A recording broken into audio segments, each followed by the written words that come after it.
What's good, you guys? We're back with another video, and today we got a rant on your hands for today, bro. I'm gonna get into some of the other games that happened today. I'm not gonna talk about the Hawks in this game because I have a video that I already talked about that game. But the Lakers and Suns, let me speak on that for a little bit.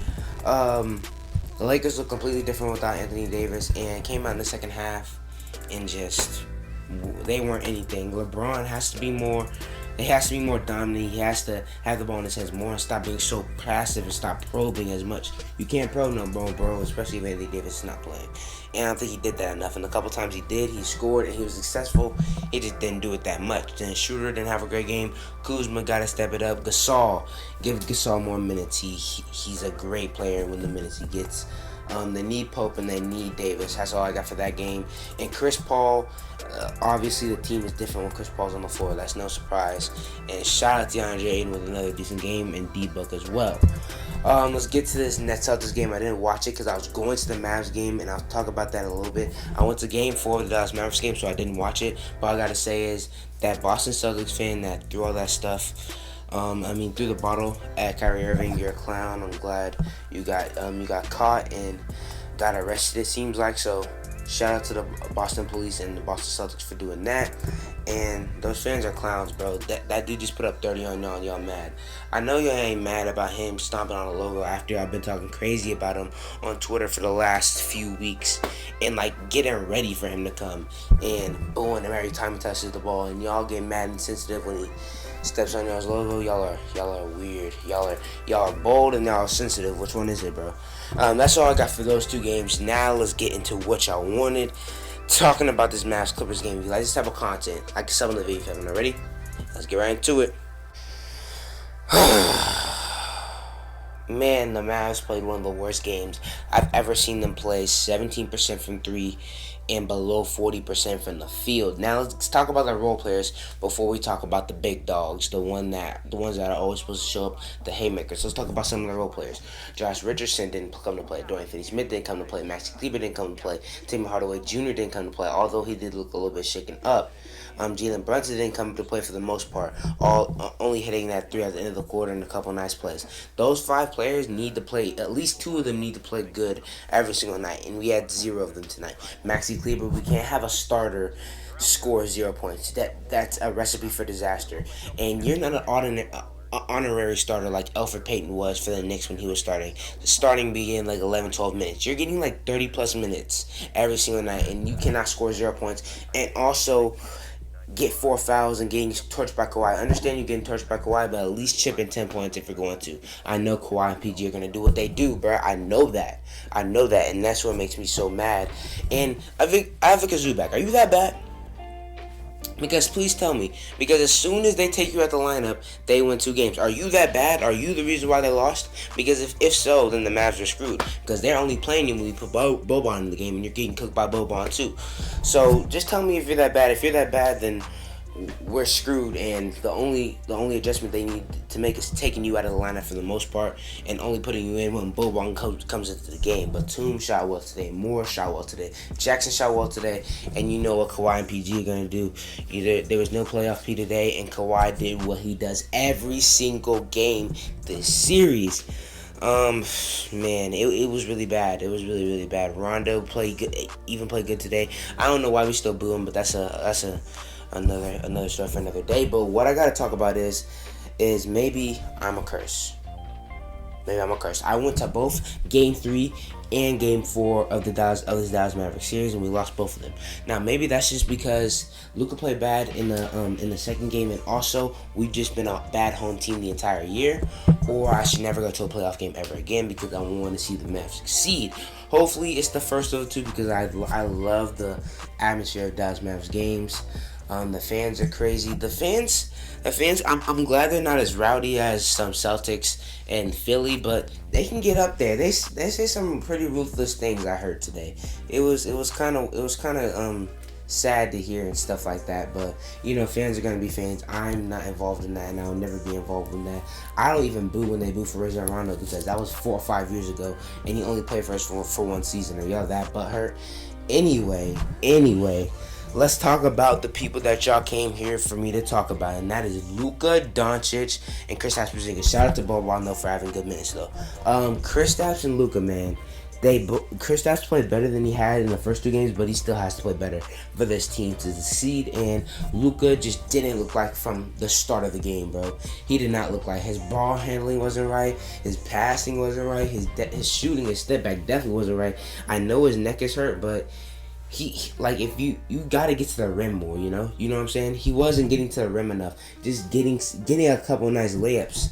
Even when he posted up, he always goes for the spin. If he would just go middle sometimes, it's always a wide open left hand layup. Every time he posted up, he did a little spin, and I think twice he got a shot blocked. And he's always looking for the step back, mid range or three. If you are off and you're not right, that's not a great shot to take. Although I'm most of the time fine with Luka taking that shot every single time. Also, you have to hit your free throws, bro.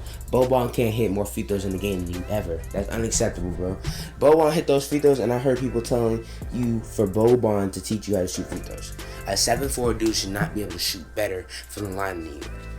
Now, does that have something to do with his neck? And I've had neck problems before, and when it's hard to turn your neck is a very important muscle. And if you something happens with a nerve in there, it can really mess you up. So I'm not sure how serious that is, and I hope it's not, because it seems like if Luka doesn't drop 40, we don't win. And like I said, I tweeted right after the game, we have to have a different game plan, but besides just Luka dropping 40, that can't be the only game plan. Also, I did talk about Tim Hardaway Jr. Timmy, it looks like the heat kind of cooled off, and you're not that type of guy anymore, but we need 13, 14 points for you every game. I'm not talking about the 28, 29. I'm just talking about 13, 14 type of points. I think you got 6 today. You got hurt at the end of the game, but you got 6 today, and that's just unacceptable. And these defenders that we have, Finney Smith, Hardaway, Kleber, if you're not gonna score, at least make it as hard as possible for Kawhi and PG to score. And they did not do that today. We had a lot of lapses, a lot of offensive rebounds given up, a lot of just going to the middle. One time Kawhi drove baseline and just dunked it with one hand. Nobody was close to him. It was just a bad game overall. And today, I don't know why Rick Carlisle decided to unload all of his bench today and not do it Friday when some of those people that are getting big minutes were playing bad. But Kristaps was actually playing good today, and he was taking them out a lot. And I think that may have messed up his rhythm. Kristaps could have gone for a big day today. Last game, he was playing terrible, and you have to take him out. Today, he was probably our second or first best player, because although Luka had the most points, I think he may have took 24, 25 shots and only hit 1 3, and he may have not made a free throw. So Kristaps was borderline, maybe, arguably our best player today.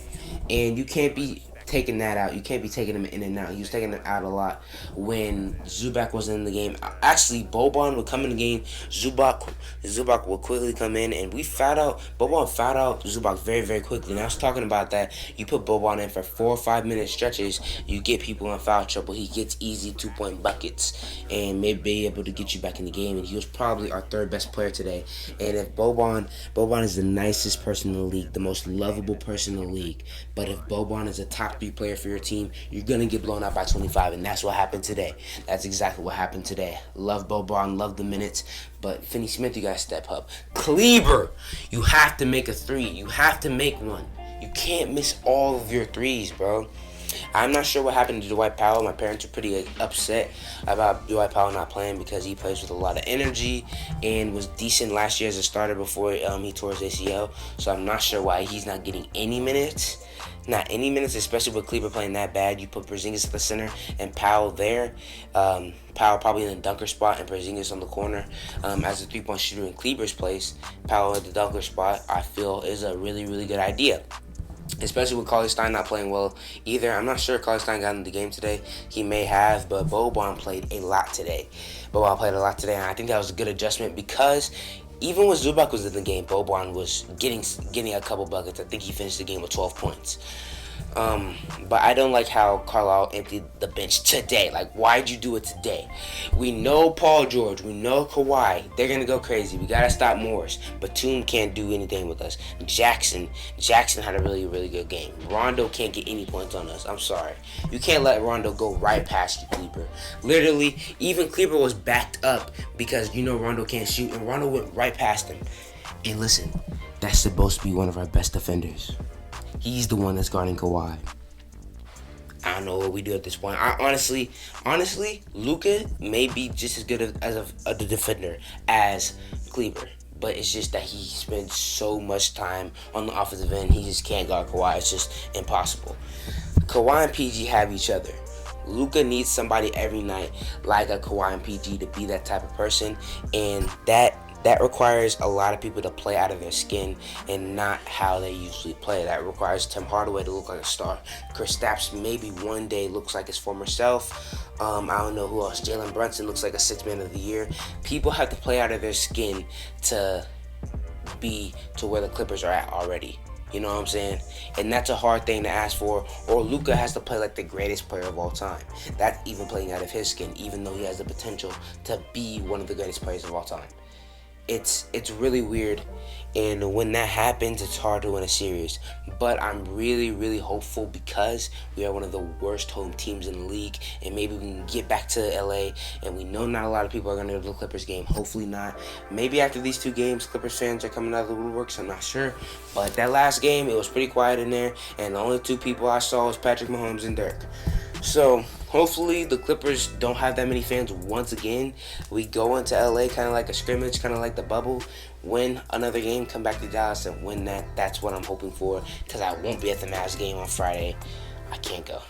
I can't go, bro. Watching us lose 3 games in a row will be bad for my mental health. I ain't gonna lie to you. That's all I got for you guys today, man. I'm really, really, really disappointed. I'm really, really, really tired, bro. Man, that atmosphere in the Mavs Arena is really cool, though. Wish we could have won a game. And 2 people that stand up the entire game, y'all are what's wrong with the world. I just want to say that because people are trying to sit down watching some of the game, and y'all want to stand up while we're down by 15. What you standing up for? Sit down. Like, bro, what are y'all doing, bro? What are y'all doing? Alright, man, that's all I got for you guys today. If you like this type of content, like and sub on the video if you haven't already. And I'll see you guys next time.